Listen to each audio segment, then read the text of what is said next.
Uncle Podger hangs a picture. You never saw such a commotion up and down a house in all your life as when my Uncle Podger undertook to do a job.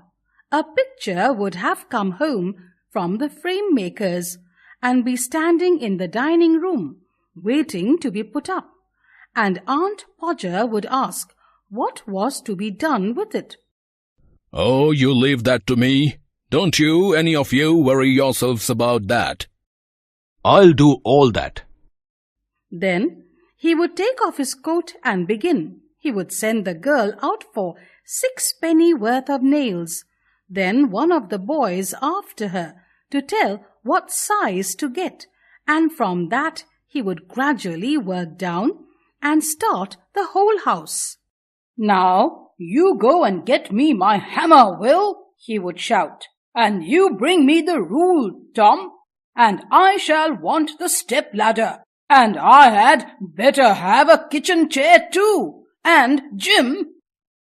And then he would lift up the picture and drop it, and it would come out of the frame, and he would try to save the glass and cut himself, and then he would spring around the room looking for his handkerchief. He could not find his handkerchief because it was in the pocket of the coat he had taken off, and he did not know where he had put the coat. So all the house had to leave off looking for his tools and start looking for his coat, while he would dance around and hinder them. "Doesn't anybody in the whole house know where my coat is? I never came across such a set in all my life. Upon my word, I didn't. 6 of you. And you can't find a coat that I put down not 5 minutes ago. Well, of all the..." Then he'd get up and find that he had been sitting on it, and would call out, "Oh, you can give it up. I have found it myself now. Might just as well ask the cat to find anything as expect you people to find it." And when half an hour had been spent in tying up his finger and a new glass had been got, and the tools and the ladder and the chair and the candle had been brought, he would have another go, the whole family, including the girl and the charwoman, standing around in a semicircle, ready to help.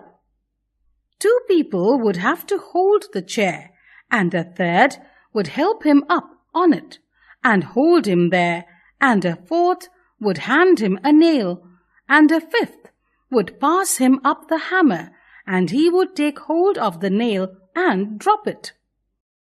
"There," he would say in an injured tone. "Now the nail's gone." And we would all have to go down on our knees and grovel for it, while he would stand on the chair and grunt and want to know if he was to be kept there all the evening. The nail would be found at last, but by that time he would have lost the hammer. "Where's the hammer? What did I do with the hammer? Great heavens! 7 of you gaping around there, and you don't know what I did with the hammer."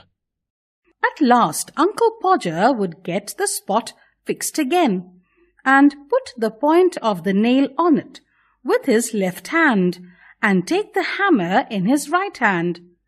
And with the first blow he would smash his thumb and drop the hammer with a yell on somebody's toes. "Oh, you women, you make such a fuss over everything. Why, I like doing a little job of this sort." Then we had to find the rule and the string again, and a new hole was made, and about midnight the picture would be up. "There you are," he would say, stepping heavily off the chair onto the charwoman's corns, and surveying the mess he had made with evident pride. "Why, some people would have had a man in to do a little thing like that.